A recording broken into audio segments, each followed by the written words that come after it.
और अब बढ़ते प्रदूषण की बात कर ली जाए तो दिल्ली एनसीआर में सर्दियों के बढ़ने के साथ ही प्रदूषण भी खतरनाक स्तर पर पहुंच गया है। दिल्ली एनसीआर के लोग बेहद खराब हवा में सांस लेने को मजबूर हैं।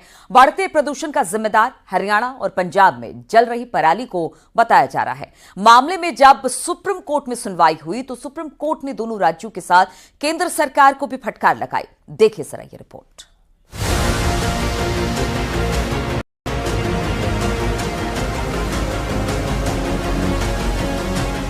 दिल्ली एनसीआर की हवा इस वक्त बेहद खराब हो चुकी है। अभी दिवाली दूर है लेकिन सांस लेना दूभर हो रहा है। चिंताजनक बात यह है कि प्रदूषण का स्तर लगातार बढ़ता ही जा रहा है। इस वक्त हम कर्तव्य पथ पर मौजूद हैं।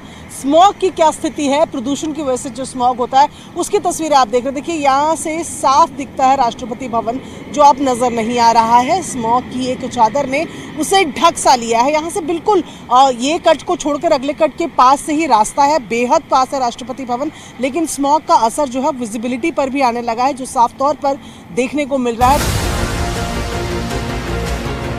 दिल्ली की यमुना जहरीले झाग से ऐसी लग रही है मानो पहाड़ की चोटी बर्फ से ढकी हो।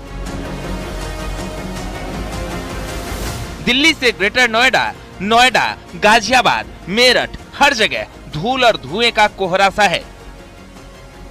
दिल्ली एनसीआर में बढ़ते प्रदूषण के चलते ग्रैप यानी ग्रेडेड रिस्पांस एक्शन प्लान का स्टेज 2 लागू कर दिया गया है। यानी जब एयर क्वालिटी इंडेक्स खतरनाक श्रेणी में जाती है, लिहाजा इस तरीके की पाबंदियां लगाना शुरू कर दी जाती हैं। और आपको तस्वीरें दिखाना चाहेंगे, मैं कैमरामैन से कहूंगा कि आपको तस्वीरें दिखाएं किस तरीके से आपको सफेद चादर अब देखने को मिलेगी। लिहाजा क्योंकि इसके पीछे की वजह माना जाता है एयर की इंटेंसिटी यानी बहुत धीरे हो जाती है, जो विंड स्पीड होती है वो धीरे हो जाती है और ऐसे में प्रदूषण का स्तर दिखने लगता है और जो कि बुजुर्गों के लिए और बच्चों के लिए खतरनाक होता है।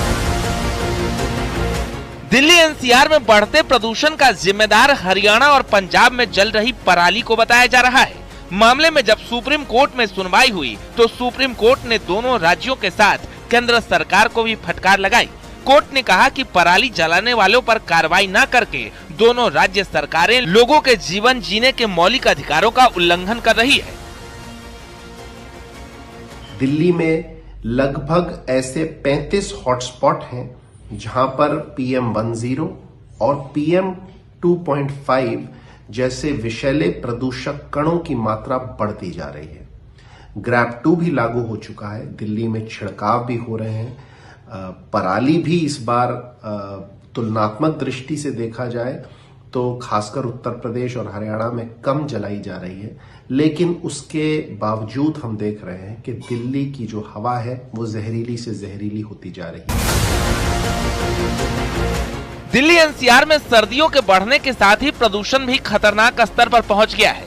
दिल्ली एनसीआर के लोग बेहद खराब हवा में सांस लेने को मजबूर हैं। हवा की गुणवत्ता की बात करें तो सबसे खराब आनंद विहार दिल्ली की AQI 414 है। सेक्टर 116 नोएडा का AQI 308 है। इंदिरापुरम गाजियाबाद का AQI 331 पहुंच चुका है।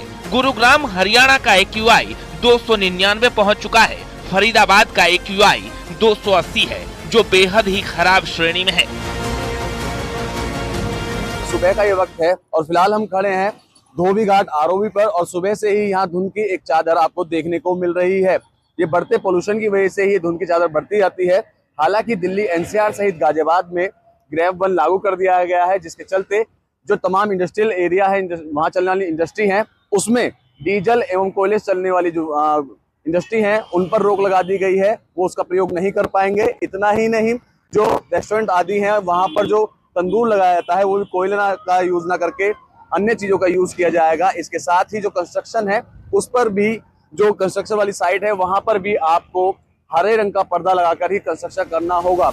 हालांकि इस बीच दिल्ली में ग्रैप 2 की पाबंदियां लागू कर दी गई हैं, लेकिन जिस तरह प्रदूषण का स्तर बढ़ता जा रहा है उससे हवा की गुणवत्ता खराब होती जा रही है।